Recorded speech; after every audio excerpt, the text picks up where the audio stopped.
excited today to talk with a colleague of mine, Karrigan Fisher. She teaches kindergarten, and we both teach together here in Central Iowa, and have recently read an article that I think is on a lot of teachers' brains right now and things that we're thinking about, especially as we look into curriculum and how curriculum is used, how curriculum is developed, how some districts choose to you have to do the curriculum by the page number. You have to be on this page at this time.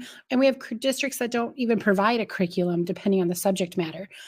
So I think this is a really cool conversation to have. And you get to see the power in really what teachers do and how we do our job and what can help our job, things that give us some flexibility, things that can give us some challenges or struggles. But curriculum is such a hot topic because oftentimes teachers are not asked. We're not a part of that process yet. We're the ones on the ground teaching everything.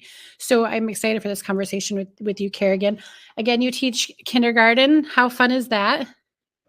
It's the best because they love school and it's their first kind of dipping their toes in the water. So I love how excited they are about school. It makes you excited as an educator. So Yeah. I always think, they come in and they are learning school. I know many have had preschool, but they're learning that new kind of what that all day school looks like. So I'm always grateful for the work you do because by the time they get to second grade, they, for the most part, know school well. So, yeah. it's a lot of work in the beginning, but Yeah. by the end of the year, you see the growth and the progress. Then you're like, yeah, I can do that again. Yeah, that's what I was thinking. I'm like, boy, by the end of the year, it's like, oh, this is great. And then you come back to Then you get August. to August and you're like, why do I choose this? Yeah. Right. That's awesome. But that growth, oh man, the growth they make, I think is so cool. Well, I am curious what you're really enjoying about education, or what is something you like in particular about education? A lot of things. I would say personally right now, I am enjoying and looking forward to the start of a new school year. I feel like the beginning of the year is just so exciting with meeting new families and seeing your colleagues again. But overall in education, I think that the thing that excites me the most right now is the shift in how we teach reading.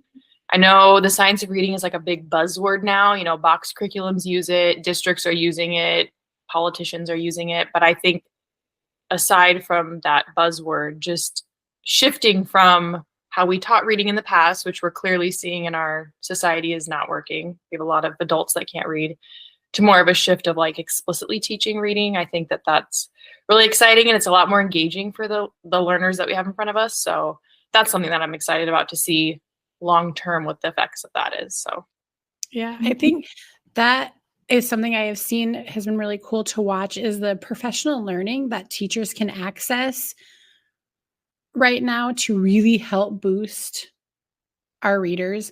I think has been really cool because that is something in the 20 years of teaching I feel like I have not seen, especially through that whole balanced literacy, I guess, phase for lack of a better term.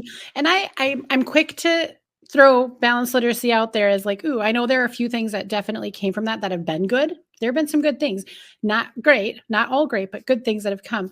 But I love that you said, because I think it leads well into curriculum, science of reading has become a buzzword. And it is a buzzword. It can be slapped on any curriculum that teaches reading. It can be slapped on any book that a teacher might want to read as, ooh, this is science of reading based, or these are science of reading lessons. And it's easy for us to forget that science of reading is not a curriculum. It's not a tool. It is a body of research that shows the strongest ways to teach young readers. So I always think when I'm hearing people talk about science of reading, and I even thought about that when we went to that Iowa City reading summit, there were a few people that were touting the curriculum of science of reading. And I was very quick to point out it's research. It's research. So it's just telling us the how our brain works, how readers learn, the parts of reading that we need. It doesn't always tell you the how. That part we have relied on curriculum developers for. And that part is missing in a lot of curriculum. And we've experienced that as we have shelved a certain curriculum that did not support our learners and have had to now come into finding things that help best support our kids, knowing what we know about the research of science of reading to best support our young learners. And so yeah, we read an article called Should Teachers Customize Their Lessons or Just Stick to the Script? And I found that a very interesting article given what we're experiencing right now for many districts, not just our district, but I'm talking to colleagues who are in other districts who are in this too. But what are your thoughts on curriculum? Like what? I have a lack of trust in curriculum at this, I think because of where we're coming from. I mean, most school districts across the country use that same curriculum that was, amazing and great and taught kids to love reading. And we all trusted that that was what it was going to do. And now we're finding out that that wasn't the case. So for me, it's really hard to trust a boxed curriculum. A lot of the people in those companies either weren't educators or have never taught before. And coming from a kindergarten perspective, a lot of people haven't taught kindergarten. And kindergarten itself is completely different from first through fifth. So to me, curriculum's hard to trust, but I also understand the importance of it. I think that in part of the article, it said something about how if each teacher is making their own lessons and their own curriculum and their own, then every grade, every class is learning something different, which is sort of something we're seeing right now in education. Everyone's going through a curriculum review. So kind of in that process of like, well, we don't want to use our old curriculum, but we don't have a new one yet. So just kind of piecemeal what you can together. And then you've got each grade doing different things. And I think that's challenging. However, I think that a lot of curriculums don't have all the pieces you need. They don't have the interventions. They don't have the small group support. They don't have the centers and the stations and the independent practice or enough independent practice where you have to, as an educator, take that curriculum that you have, use the resources that have, but make it fit the class that you have at that time. I think that's key too at that time, because every year you're given a new group of kids with different abilities. Yeah, you kind of have this general, I always say for a long time we taught to the middle. We didn't teach to the top of the class. We didn't teach to the kids who needed more support. So we weren't challenging kids who needed it. We weren't trying to help accelerate the kids who are struggling because we didn't have enough material. You taught to the middle. We worry about all kids. They all need the support. And those curriculums in this article, I thought that was interesting that somebody pointed out, like it's not like the curriculums are necessarily bad. They have to be reviewed. We have to be looking in detail at how these publishing companies are putting out their material, what's in that material, because there's oftentimes a lack of differentiation. They might have like a little blurb, try this. Yeah. Well, if we know anything about those kiddos who need extra support, they need lots of repetition, lots of extra support, lots of different strategies. That one little blurb is not going to help and really doesn't give. With curriculum, the problem I'm having is it says to use a good curriculum, a good content-rich, standard-based curriculum. Well, there's like 18 million curriculums out there. So which one is good? And then I feel like it puts it back on teachers. Someone actually recently said, well, use the new curriculum with fidelity. So then at the end of the year, we can see if it works. So you want me to wait to fail? You want me to teach this with fidelity, which that word is a buzzword too, fidelity. You want me to teach it script page by page, how it's meant to be taught. And then at the end of the year, see if it worked. So then those kids just went an entire year and potentially had a terrible reading, math, writing education because we waited to see if it would work. Shouldn't I be getting a curriculum handed to me that we know works, not as educators being the researchers and trying to see if it works? So I think that's kind of where I struggle, because a lot of districts, I think, adopt curriculums like, oh, this is the brand new, great one as the science of reading. It's wonderful. And then it's like 3 years down the road, you realize, oh, it didn't really work that well. So now we've got to buy a new one. The silver bullet. Yeah. And those curriculums are not cheap. Like that takes an enormous amount of money out of the education budget.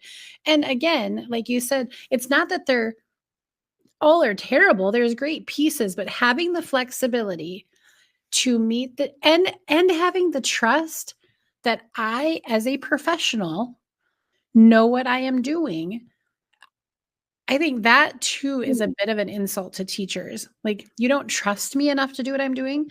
I and I know this isn't the case for everybody, but I have my bachelor's, I have my master's degree. I eat, sleep, and breathe the work I do. I know that's not the case for everybody, but if you have a teacher that is struggling, that's what our instructional coaches are supposed to be for, to help them. That's where administration comes in and we get that really powerful professional learning, hopefully. Mhm. Those are things that are important. All those pieces have to work in order for a curriculum to work too. Like, we can't just rely on that page number. That's just not an option for. Unfortunately, following a page number script by script, that's not teaching. Mhm. You can put any warm body in a room and say, "Take this book and read it verbatim," and the kids will learn. That's not teaching them. That goes back to your point. That's not trusting the educator. Why did Mhm. I go to school for 4 years plus get my master's to just follow a page number and read a script? Like, Yeah. that's not teaching. That's not personable for the kids.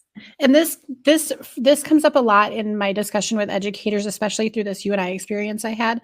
Um, it comes down, I think, then, if there's a science of reading, is there an art of reading? Or you might think a science to teaching, is there an art of teaching? And I think I saw this in that article. Someone made a comment, they commented on the article, and they said, like you said, anybody can go in and read a page number and put that together. But teachers truly bring the art. We bring that page alive. We engage students. We oftentimes create other things to help them apply the standard that we're learning, because in my experience for curriculums we have had, there's not been great application. They can turn and talk all they want, but if they're not creating, building, crafting, doing something for me with their hands and their brain to connect it all, what's the point? So we also bring that, being trusted to bring the art of teaching to the table for our students, I think, as part of these curriculums, because yeah, they can get kind of boring. But Well, and what I love the article talked about was you're not thinking about your special education students and your ELL students. Like, I can teach a curriculum to a page number, but if I have a class in front of me that barely speaks English, they Mhm. aren't connecting to that. Or if I have a class full of students with severe disabilities, they aren't connecting with that. Mhm. Box curriculum companies don't think about that. They just, here's your general education, middle of the ground curriculum, teach it to those students. And then as educators, we're scrambling to figure out how to meet the kids. Like, I think about special education departments. A lot of them don't use the curriculum that districts provide because they have to create their own to tailor to the kids that they have. So Yeah. curriculums miss out on that part. Yeah. They were often one of the curriculums, and I won't throw their name under the bus. I think many of us know the big one that came under fire through all the science of reading. When I taught special education, that curriculum was under the presumption that students came in reading. And that didn't work for the kids I taught in special ed, because they required so much more support that I couldn't just put a book in front of them. I'm not going to say read the picture. I want them to be decoding words. I want them learning letter sounds. How do we put those letter sounds together? Even at those young ages, I'm thinking, and I'm going to get this word wrong. You're so much better at the terminology for science of reading than I am. But I think about, like, understanding the root of words, how words work, high vocabulary. Like, I know, for a lot of my kids in the younger grades, when I taught special ed, it was all about, we had to decode. They needed letter sounds decode and how we use those letters. But even as they grow, having all is it morphology? Yeah, morphemes, Yeah. morphology. Um, getting, like, just understanding words and how they work in our English language and what their roots are. And I know I've been talking a lot with fourth and fifth grade, and that's something they like. For us, we have a phonics program. Again, not great. It doesn't differentiate enough, but we have something where fourth and fifth grade's like, hey, we would love something with Latin roots and talking about word roots and base words and things like that. And so that they don't have to create all those things for those higher learners. But again, comes down to a curriculum. Does it encompass all of that? Because I think something that we talked about before, we just adopted a new math curriculum. And you're right that first grade through fifth grade, it's fairly sound, but kindergarten, you're going to have to supplement a lot. And that often happens because kindergarten is such a whole different ball game. I mean, you have kids that come in that don't have any knowledge of their letters. and you have kids that can read. So what is it that I'm trying to think like, And so much of kindergarten is learning to be at school, right. learning how to survive and live in a classroom of 25 of your peers. Like Yeah. I mean, you have kids who come with zero school experience, some that have come, they've been in daycare since they were a newborn and they have all this social experience. But so much of it is like, let's just socialize and learn how to socialize correctly. And most districts have taken play out of kindergarten. I mean, if you go back to the curriculum talk, it's sit at the carpet in front of a teacher who's going to teach you this curriculum. You're going to go back to your seat, do a worksheet, move on. Like that's not how 5-year-olds learn. And Yeah. that's not how they learn to read. That's not how they learn to do math. And so a lot of curriculums we get either don't have enough practice, or it's a lot of sit at the carpet and listen and do a worksheet and then move on. And that's not hands-on or engaging for a 5-year-old. So Right, right. I noticed that we are in a literacy review right now mhm. at our district, and I know both of us are on that committee, and I just wrapped up, or not wrapped, I'm still working it because we just adopted that new math curriculum, and I was on that committee. Um, it's interesting the process to go through because how we really look at curriculum and what we're looking for and how it supports our learners. I feel like sometimes kindergarten, or at least in this process, we're trying to make it work for all these other grades, and then kindergarten's like, well, wait a minute. Hello, because you're right. There's so much social play that has to happen. Mm. And we're seeing in these curriculums that come out, and I've been looking at reading curriculums ahead of time just because I'm curious. Go to Ed Report and you can look and see what the top ones are. How are they engaging our young learners? Because those little babies need to learn to play. Social skills are built in primary grades. They are built in kindergarten. We extend them in first and second grade, but they are truly built in kindergarten. And if they're not playing and doing activities that engage each other with a curriculum, what wasted time, and it's boring. And then you tend to see more behavior struggles pop up. So, yeah, I'm just curious, like, what is it you would love to see in a curriculum? Lots of hands-on resources. I even think about, the curriculum we just booting in reading right now was the 10-minute mini lesson. They all sit down on the carpet, learn to love reading, and then off you go to read. Well, read for 20 minutes with your book box and all these leveled readers, and then that wasn't hands-on or engaging for a 5-year-old. I mean, how many times have I seen the kid over there then like books upside down and they're laying on the ground, they're bored. Like that's not teaching to read. So a lot of the things that we've implemented now is like the hands-on little phonics toolkits with the cubes and the puppets and actually learning how to decode a word. I think in kindergarten you need a lot of manipulatives, you need a lot of play, you need a lot of time for them to socialize and engage in productive struggle a little bit, but also have their teacher there guiding them. So in a curriculum I want to see differentiation, especially in kindergarten because you have a range of kids that come in. Flexibility and pacing. I think that like right now our phonics curriculum, it takes 12 weeks to teach the letter sounds. Well, if I have a class that comes in where 80% of them know their letter sounds, why am I spending 12 weeks to teach that? So I think that's something districts need to remember when they adopt a curriculum is like, how long is this going to take for my teachers to implement? Is this going to be a lot of prep work, a lot of planning time each week to use the curriculum? And also how engaging is the curriculum for the students? And does it provide all the resources? Does it have differentiation? Does it have small group work? Does it have interventions? I feel like that's where a lot of supplementing comes. I mean, I can teach a whole group phonics lesson with the curriculum I have and the resources I have, but then it's teachers get to small group and intervention and they're like, what am I supposed to use? That's where, and what we just learned at the conference, small group is where mastery happens. You're being exposed in whole group, small groups mastery. So if I have a curriculum that's not giving me small group stuff, my kids aren't mastering things because I'm then piecemealing things I find on Teachers Pay Teachers and on whatever Instagram, Facebook, TikTok platform I'm on. Oh, that's a cool idea. So I think that's where curriculums are lacking is small group intervention, differentiation that we need to have. Yeah. Something I found in that article that I actually disagreed with to an extent, not fully just like, I don't like fully disagree with it. I see what they're trying to say, but you mentioned teachers pay teachers, Pinterest, Instagram.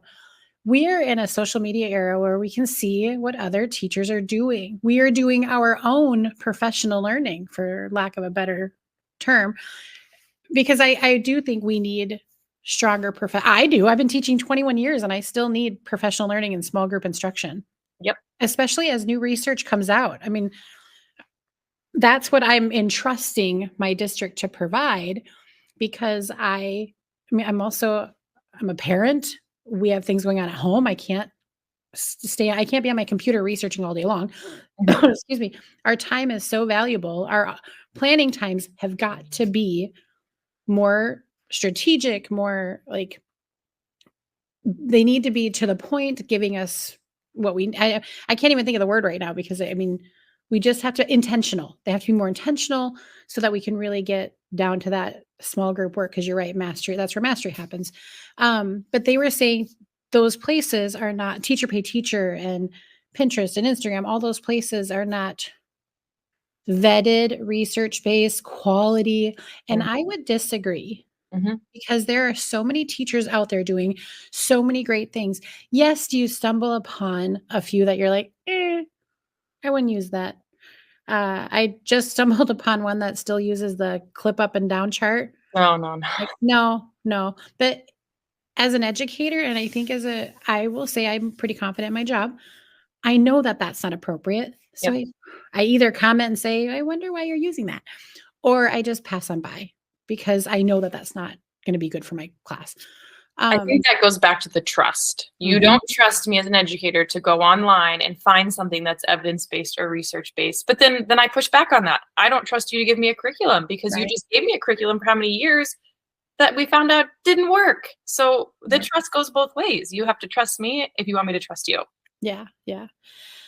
Oh, I'm excited for hopefully where this next year goes because I think we're more informed as teachers as well on these committees. And I will say, having been through, and I know this again is not the case for many of those out there listening in their district. I mean, I have friends who work at a district where they get written up if they're not on the page number they're supposed to be. There are 30 some elementary schools in that district, and they get written up if they're not all on the same page. Like, how is that okay? Like, your kids and one of my friends is a very feisty teacher, and she just kicks back. She's like, "My kids aren't ready to move on. They're not there yet. I can't keep pushing."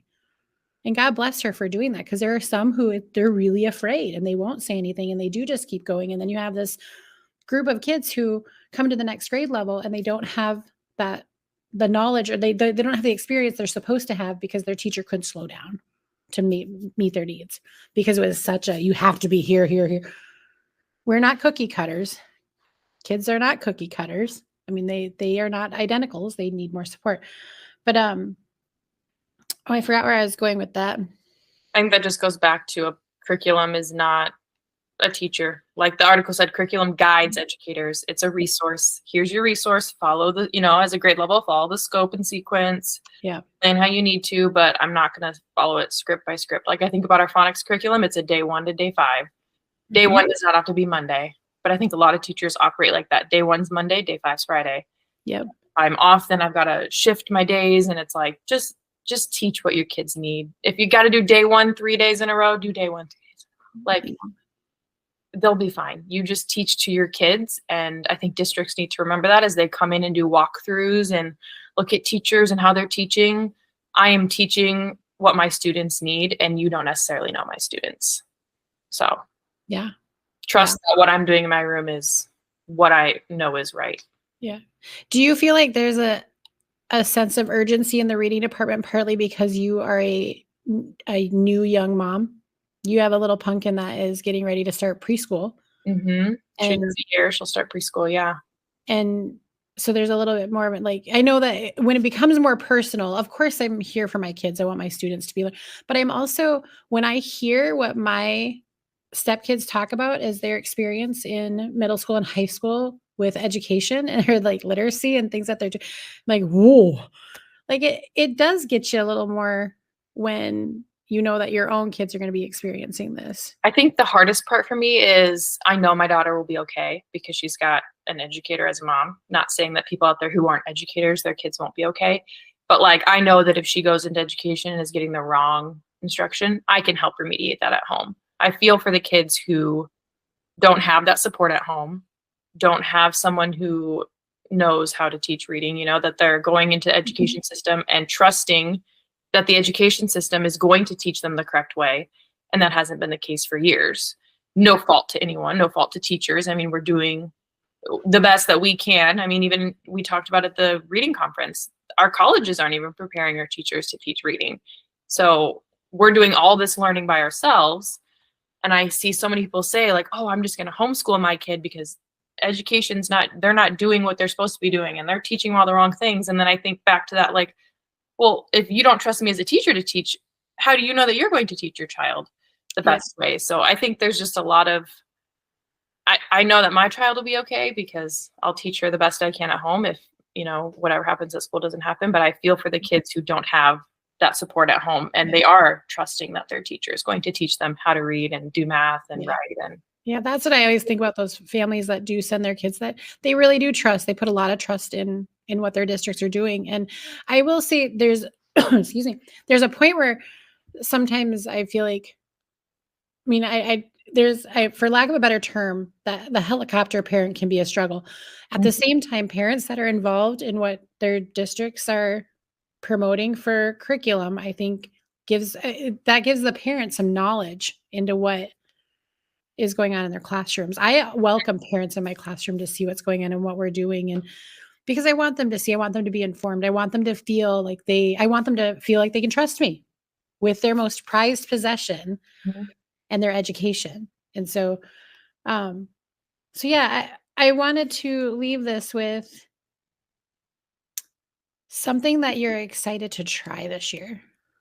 I'm excited to have better small groups Mhm. because of what we learned at our conference, the structure of a small group. Like I've mentioned multiple times in this, I feel like that's the area that I have not been give guidance on. I mean, in college, I learned guided reading. You have each one has their levels. You sit in a circle with your level reader, and everyone whisper reads while you listen to them, and you Mhm. prompt them with the 3 queuing system. So I think that's what I'm excited for. Last year, I did a lot better at small groups. I had, my tier 1 small groups. I had my interventions. I was very good about doing them. But now that I know I have a specific structure and how to actually conduct them, I think that's something I'm really excited to see the progress with that.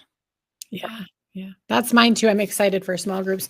It is something I feel would be great professional learning for our building in general, but I think just for a lot of teachers, I've heard a lot of teachers speak to small groups. So yeah, that's something too. I'm excited to see what it looks like, but I'm also, here we go, like that pendulum in education where how long have you been Mhm. teaching? This will be my 7th year. Okay. Mhm. So I don't know if you've already started to see pendulums swing back, but like for me, I have seen the pendulum way over here and it is coming way back over there. Because I I've think seen of, that with play. When I I, started 7 years ago, it was there's no playing in kindergarten. It is you are learning all day, you are sitting at your seat, and now I think it's starting to swing back of, "Oh, maybe we should bring play back in." So, yeah, I see that with centers or workstations or whatever people want to call them. Um, were they great when I started teaching? Not necessarily. They could have been better for sure. But I see them coming back with so much more intentionality. And that's going to take time to do because these kids need practice. I want to make sure what they're doing is intentional and purposeful to what they are learning. But I'm seeing that come back where we couldn't do centers. I was like, oh no, they need to be reading the whole time. Well, if they can't read, what, uh-huh. they're going to look at a picture of a book for 25 minutes because that's the expectation in second grade, 30 minutes. But having those workstations for them or centers, I'm excited to see how they work together because I love creativity in the classroom. There's a lot of power in that. And I've seen a lot of cool things happen with that, which can be a whole nother thing we talk about. But having those students engage together in work with reading, I think will be really cool to watch. I'm excited to learn more about. But yeah, now we're gonna start our new school year and hopefully great things I happen. love new school years. Mhm. Some teachers hit August and they think, oh, summer's over. I got to go back to work. Oh, I love the beginning of school. Yeah, I think yeah. then you hit October and you're in the swing of things. And That's my favorite. October is the best because you're like, ooh, routines are set and you can really yeah, like there's the swing of the year. Yeah, I think kindergarten, I again, just love I don't know what's coming to me, like you get some kids from preschool that you've kind of, talked about, hey, this student's coming to you. But most of the time in kindergarten, it's like blank slate. I don't know anything about these kids. Here we go. Like that's kind of the one thing I love about kindergarten is you get a whole bunch of 20 kids in your room that you know nothing about and yeah. time to learn. Yeah, I love that. That is a practice. Again, this could be a whole nother thing we talk about too, but don't tell me about kids. I'll learn enough about them that first week of school. Give me the good stuff, something that helps them out, things like that. I don't need other. Right. Well, here comes this kid, Yeah, I don't like that. I just bring them on. It's a fresh year. They grow during the summer. I'm a different person That's than they why I are. always take what preschool tells me with a grain of salt because that Mhm. was preschool, that was half day, that was a year ago, so many months ago. Who knows, after summer, usually they've grown 5 inches and they're Yeah. you Yeah. never know. Yep. I feel like every summer, I always say that too. They grow so much between first and second. They grow between second and third. I'm thinking with my stepson, he literally has grown, I don't know, 6 inches this year. The kid has grown tremendous. I mean, Well, they and there's been grow. times where preschool tells me this child really struggles with this, and then I get them and they never once struggled with that, and I'm like, "What were you talking about? Like, Right. you haven't had that Right. problem at all." They grow physically, they grow academically, they grow mentally, emotionally. Yeah, there's always work to be done, but they're kids. At the end of the day, they're kids who have been on this planet a few years and need the best support they can get with lots of love and lots of boundaries. But yeah, I'm excited. One thing I will end this with that I've been trying to tell myself every year, I think something teachers need to remember is like you teach second grade every year. Every year you teach second grade. The kids in your classroom get one second grade year. They get one kindergarten year. So as an Mhm. educator, it's your job to make the most of that. That is their one kindergarten year. They're going to look back on that and think that was kindergarten. So I Mhm. think we need to remember as we teach kids and we think about teaching is a lot of work. It's too much work. I don't want to have to do that and prep that. It's too much work for me. This is their one grade level. So one kindergarten experience. Our job is to teach them, let them have fun, make the most of it because they won't get that back. Yeah. Whereas as an educator, I get to teach kindergarten every year for the rest of whatever. It's just another year for me, whereas that's their one experience. So I think you need to put that in cute writing on a Canva thing and hang that around the building. Put that's it their one experience in kindergarten. Like if it means I have to stay 30 minutes after my contract time and put up a cute banner for a celebration we're having, great. But that's their one. I think back to my own experiences in yeah. kindergarten or my daughter who's coming up. I hope that she would have a teacher that would have that mindset of this is her 1 year in kindergarten. Let me make the Yeah. most of that and not, I got to do this again. And that's too much work. And, Yeah. Yeah. just have fun. It's their Have 1 year. right. Have fun. I love having fun at school. So with that, we're gonna have fun this school year. Yeah. I'm ready. I appreciate that you're willing to chat about curriculum, something we're pretty passionate about. Mhm. And yeah, with that, I'll say goodbye and have a great afternoon. You too. See you later. Yep. Bye. Bye.